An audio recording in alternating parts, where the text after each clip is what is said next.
Hello and welcome to Recovery Weekly, an interactive weekly program used to guide you, the family member of an individual with a substance abuse problem, through the process of recovery. I'm your host, Scott Kalane, joined as always by my co-host, Ian Koch. Ian is a licensed drug and alcohol counselor, as well as an internationally certified addiction specialist with NortheastAddictionConsultants.com. Thanks for joining me today, Ian. Absolutely. Nice to see you, Scott. Too. And now, for today's show, we have a special guest, Linda Steward. She's the director of 11 Step House in Asheville, North Carolina, and has been guiding women to lead happy, healthy, sober lives for over 20 years. She's also a charter member of the Orange County Sober Living Coalition. She holds her CSAC-1 certificate in drug and alcohol counseling. Thanks for being on the show, Linda. You're welcome. Thank you for having me. I just wanted to start out by mentioning that the name of your facility is the 11 Step House, which, for those who don't know, states that after going through the first 10 steps, one seeks through prayer and meditation to improve conscious contact with God as they understand Him, praying only for knowledge of His will for them and the power to carry that out. Now, based on that step, I imagine your facility has a very spiritual base, and is that true? Yes, that's very true. I believe that if they don't find the girls don't find a higher power, they have not a big chance of staying sober for a long period of time. And I have found that that is one of the main reasons that I have been able to stay sober for next month. It'll be 29 years. Wow. So, and I find that the ladies that are with us year after year after year, they're still in recovery. When we moved to North Carolina, it's almost 6 years now, we've had four of our girls fly out here and to celebrate birthdays, like 7-year birthdays and 10-year birthdays and that sort of thing. And that's just reassuring that I believe that we are doing something right here and that is working. Now, does that tend to irritate some women that come into the house who may not have ever even considered the existence of God before entering treatment? Yes, it does, some of them. So I have to kind of like tread lightly on that. I have to live it rather than preach it. And because I find if I get preachy with anybody, they go the exact upper way just because that's how we alcoholics are. That's right. And until we get brought to our knees and say, okay, I cannot do this by myself, and I do need help. And sometimes they find that the group is a help. Sometimes our house is a help. Sometimes various different things are that help to let them out of the driver's seat and ask for help and get humble. Because alcoholic and addicts are notoriously proud people, and our disease is one that tells us we don't have it. So that's okay. That's how I do it. Yeah. Excellent. Okay. And I was reading through your website, actually, 11stephouse.com, and in the Our Mission section, it reads, to help sober and clean women transition from the sober living home to real life as productive members of society. And I think, it has real lifes in quotations because it is a controlled environment, right? When you're in that facility, just, getting sober there and everything is kind of like maintainable. Can you explain how you actually prepare women to re-enter society in that sense? Well, in our house, we call our house sober living rather than halfway house or that kind of thing, because we don't go halfway anywhere. When we start with, like say, a new lady comes in and we kind of like give them the rundown on what we do, how we do it. They are required to be out in society. If they can't work, then they can volunteer. They can get lesser hours from a physical thing. They get involved in AA and or NA. They do service work, which I think is important for them, gets them out of their cells, and giving to somebody else helps in that process as well. Having to juggle the job and the meetings and the recovery and doing chores. Everybody's required to do a chore here. You can't just come and say, hey, this is a really nice house. I can just, hang back here and chill, And a lot of our ladies come from very, very nice homes. And I find so frequently they don't even know how to wash a toilet. or really to, honestly, God is my witness, I've had probably 10 ladies come in here and put dish soap in the dishwasher. Mm-hmm. So we have a fun, sudsy time for a little while. The floor gets clean. Right. And so, like I say, this is part of getting back into the real world. As they find any kind of like volunteer work, that's another way that they can get back in, because they have to learn to interact with people that are sometimes their boss, just co-workers.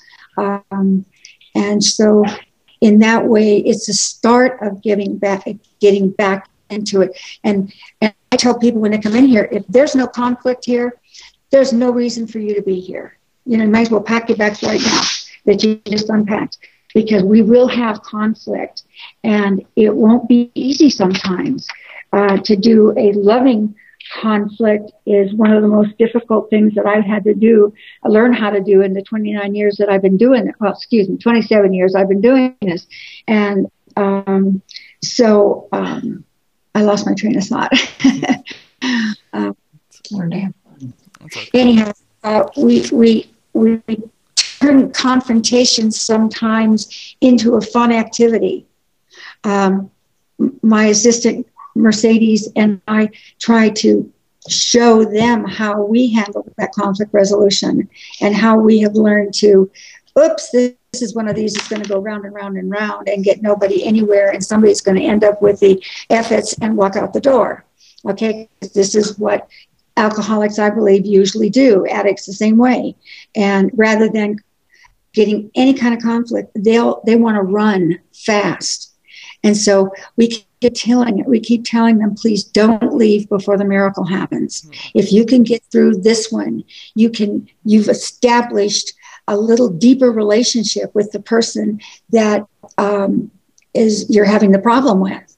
And as you work through that problem, hey, this is what I see. This is, how do you see it? And you get all that on the table, and you can look at it, as frequently painful as it can be. And I thank God for some of the daddies that won't come and pick their kids up when they said, I want out of here. Yeah, I can't do this. I said, yeah, you can. It doesn't really sound like it's too torturous anyways there, though, It seems like a very nice place. Thank you. So, but yeah. Most of the time, we have a lot of fun. Mercedes, my cohort in crime over here, it keeps the girls laughing 24/7. I swear, and sometimes crying, and she's the one that they go to with that kind of good guy, bad guy thing. They go to her, and they can have that, and then they're a little more scared of me. I don't. I'm the softie. She's the hard hard person.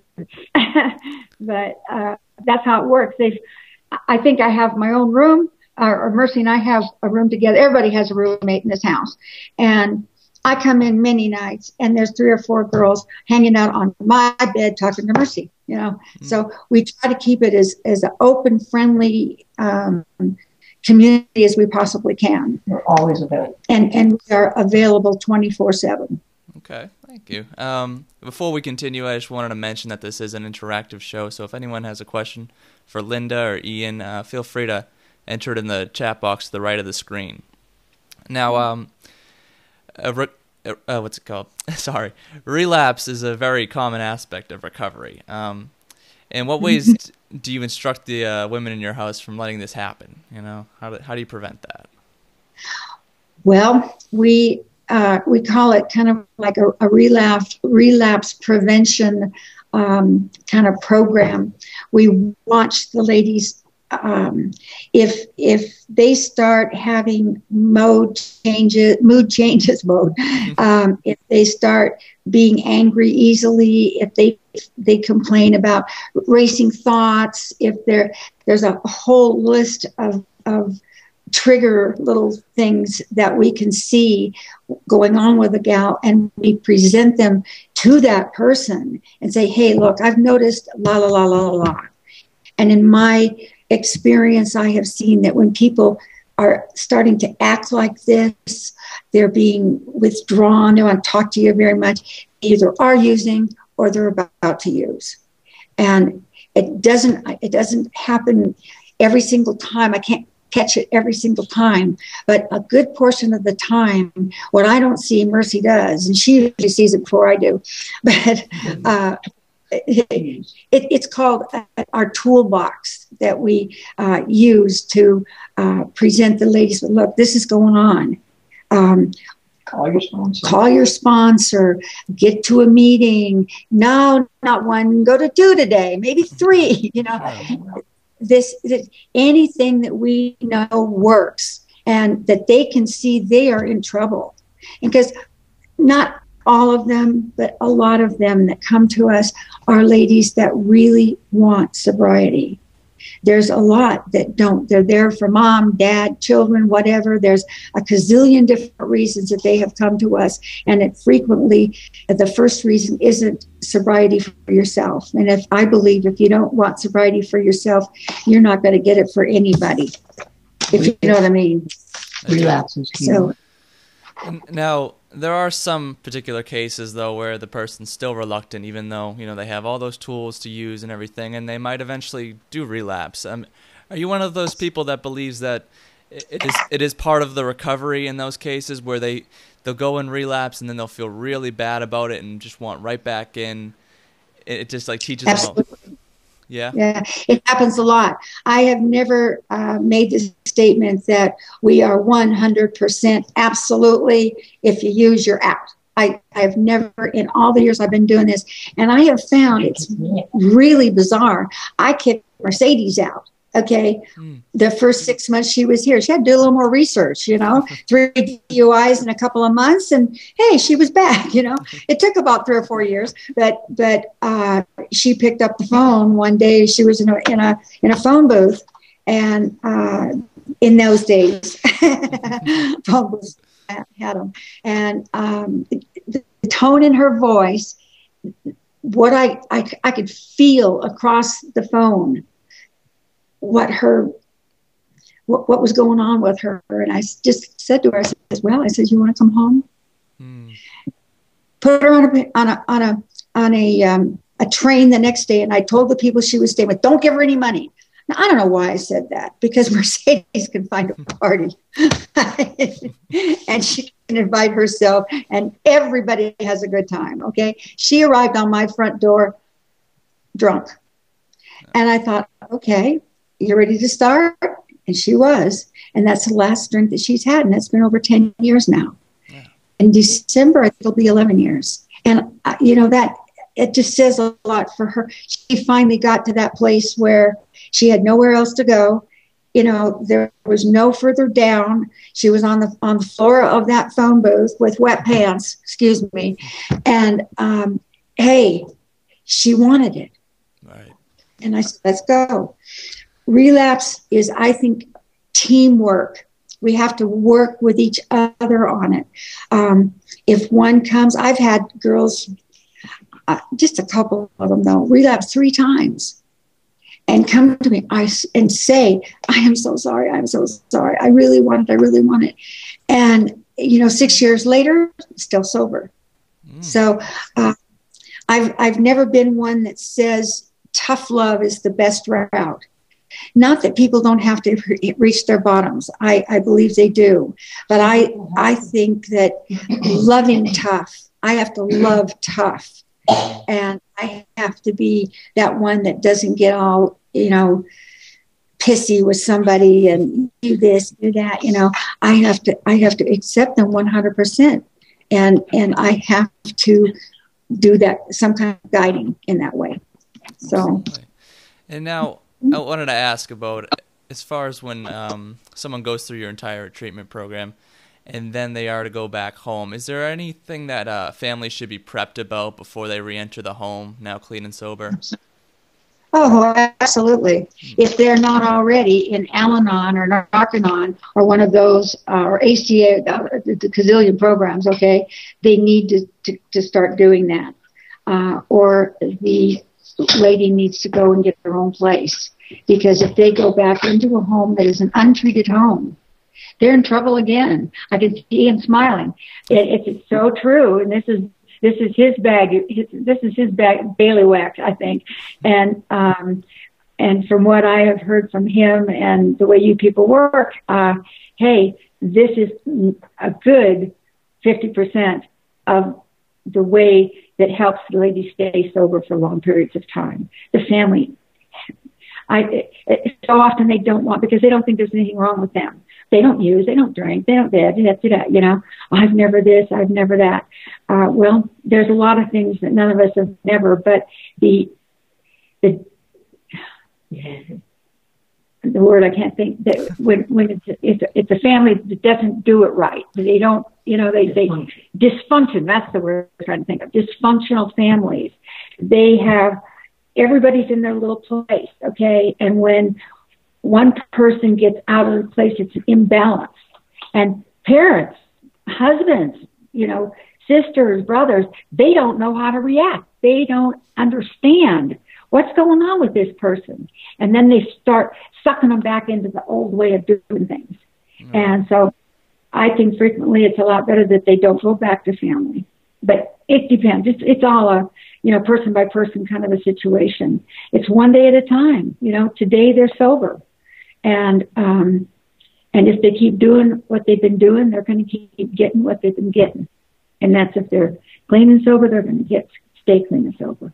That's right. By doing what they did. Yeah, working the steps, going to meetings, doing volunteer work, you know. This house is always open. And another thing, too, after they leave here, the house is always open to them. If they've got sandy panties, you know, they have to come and get some help again. And come on over and spend the weekend, you know. We always have, we have 8 beds. We take 6 ladies.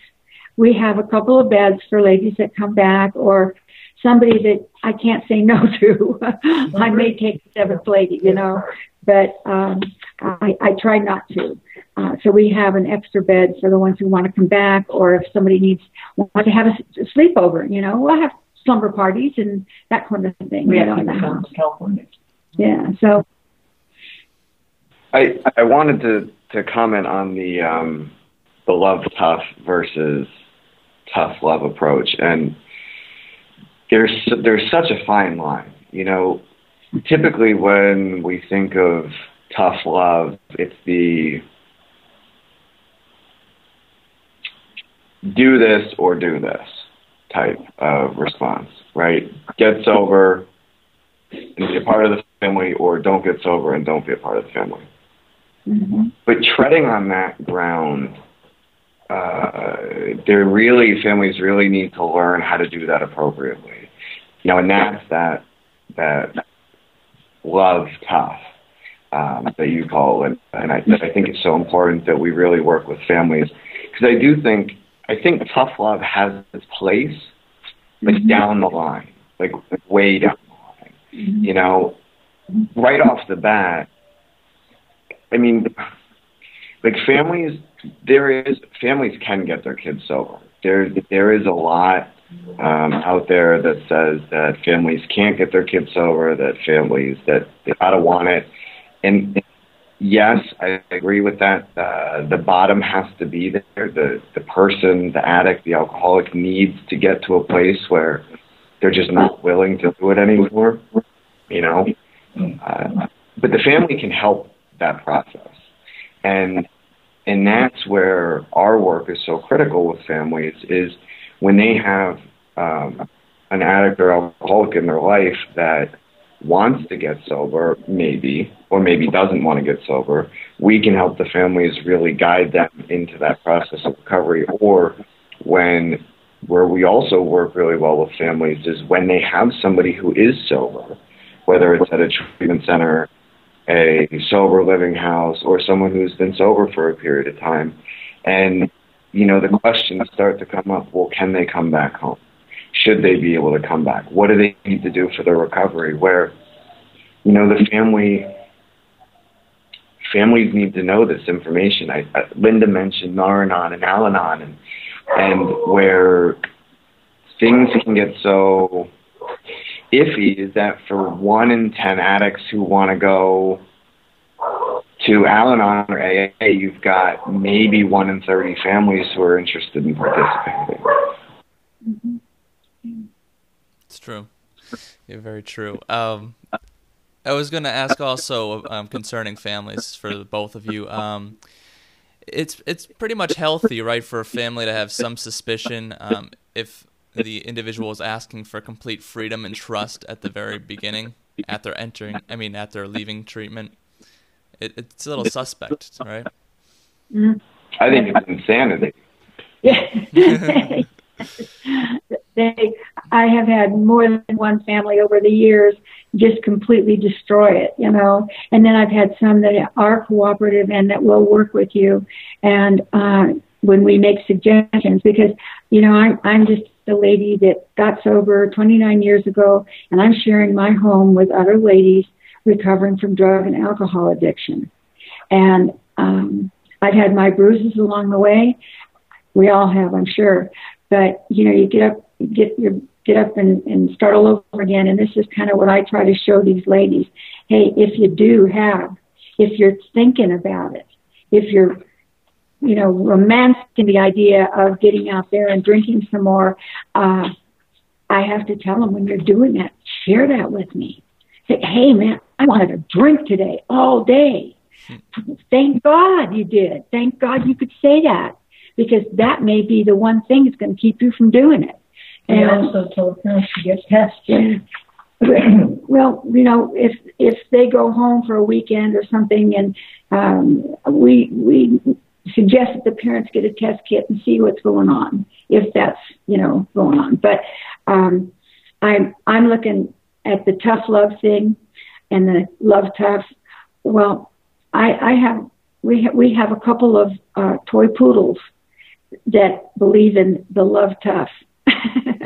And this morning, actually, one of the girls was having bad dreams last night, and we woke up to this scream. Oh my God, you know. She came in, and Mercy moved over into my bed, and she got into Mercy's bed, and we covered her up, and Blue Boy, our little toy poodle, went over and snuggled up right next to her, and she didn't hear a peep out of her the rest of the night. And I think it's amazing the way these two little doggies do. And if I get Mercy into go and get them, I'll show them if you like it. If you like to see them. No, leave them be. They're sleeping. Yeah, got them. Go get them. Mercy, go get them. They're really something.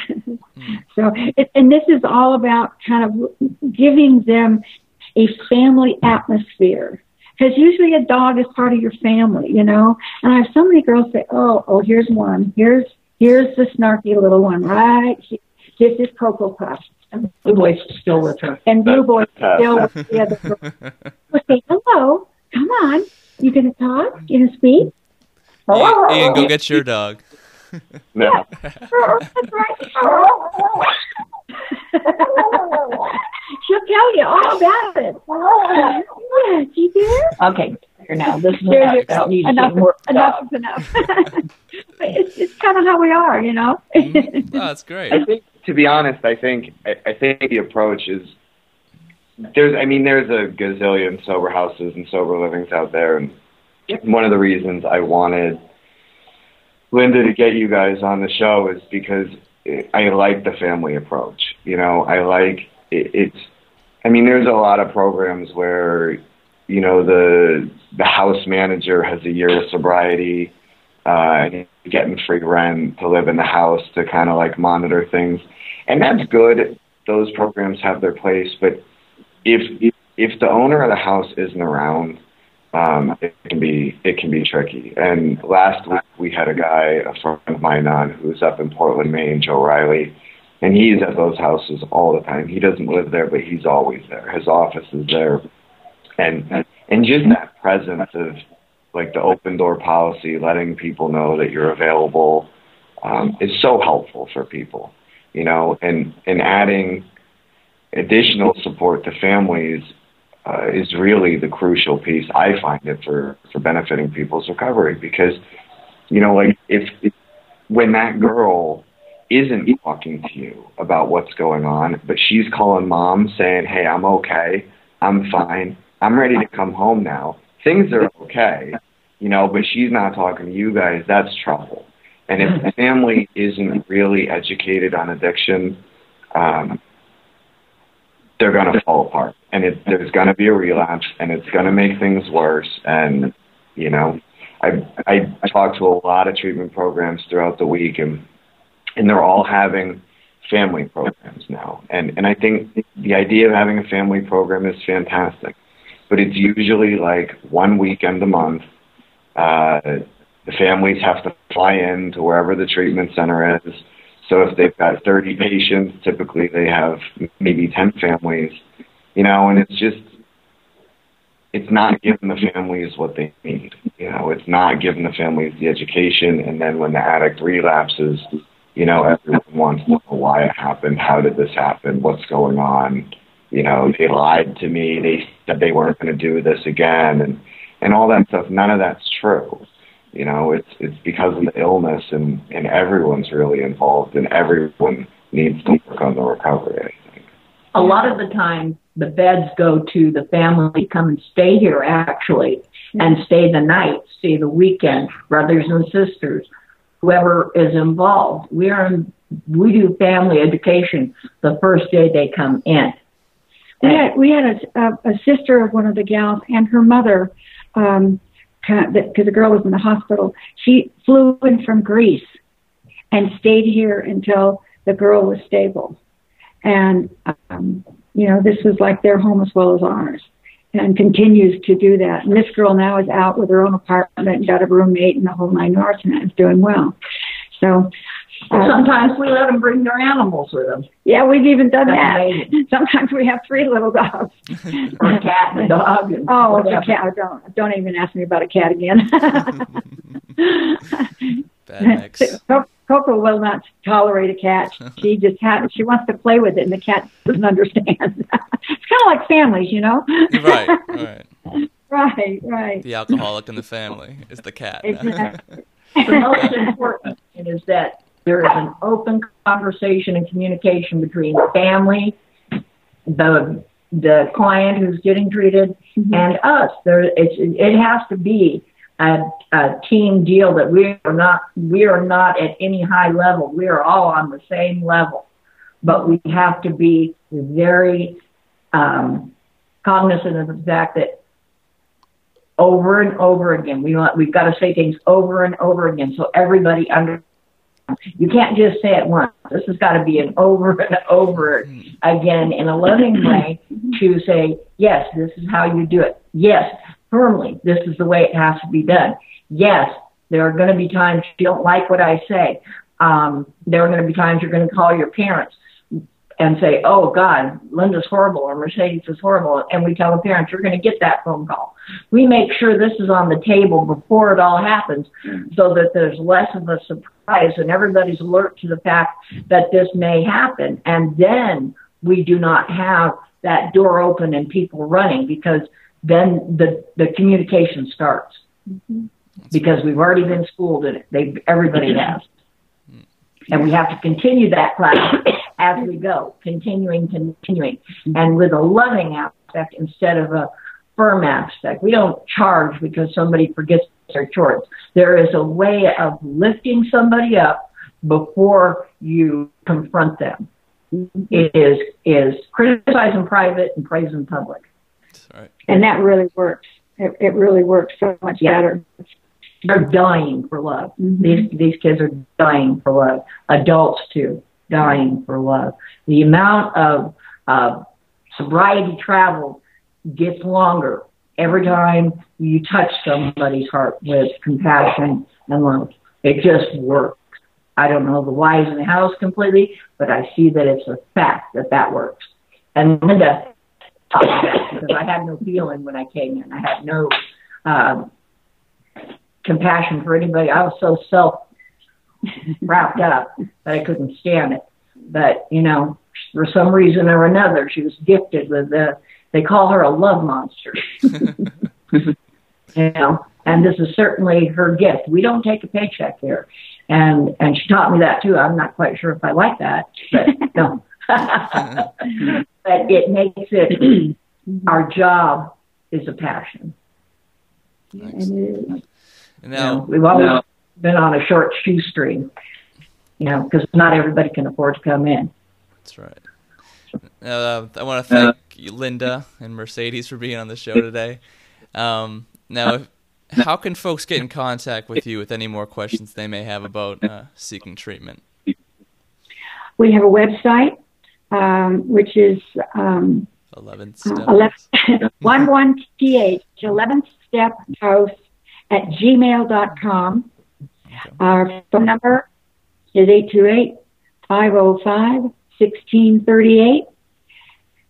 My cell number is 714, pardon me, still back in California, 714-743-4501. And that phone's in my pocket pretty much 24/7, so, or by my bedstand. And it's never too late to call.